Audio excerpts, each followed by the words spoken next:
Senator Elizabeth Warren, D-Mass, said Sunday she's very worried that measures taken by the Federal Reserve to tame inflation are going to put millions of Americans out of work. During an appearance on CNN's State of the Union, Warren said she's concerned that the Fed's continued raising of interest rates could tip the country into a recession. I am very worried about this, because the causes of inflation, things like the fact that COVID is still shutting down parts of the economy around the world, that we still have supply chain kinks, that we still have a war going on in Ukraine that drives up the cost of energy, and that we still have these giant corporations that are engaging in price gouging, she said.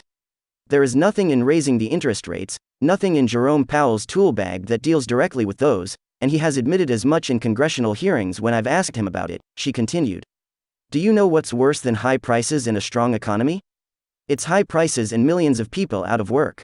I'm very worried that the Fed is going to tip this economy into recession.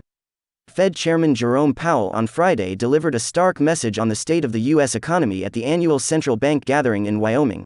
Inflation remains painfully high, and cooling it will require forceful action that could soon bring pain to households and businesses nationwide. In his hotly anticipated speech at the Kansas Federal Reserve's Jackson Hole Symposium, Powell reiterated a pledge to forcefully fight inflation that is still running near the hottest pace in 40 years and wrestle it closer to the Fed's 2% goal.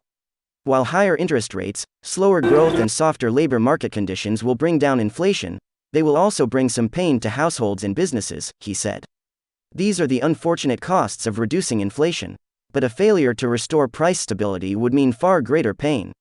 Even with 4 consecutive interest rate hikes, including 2 back-to-back 75 basis point increases, Powell stressed that the Fed is not in a place to stop or pause, an unwelcome sign for investors who were predicting a rate cut next year.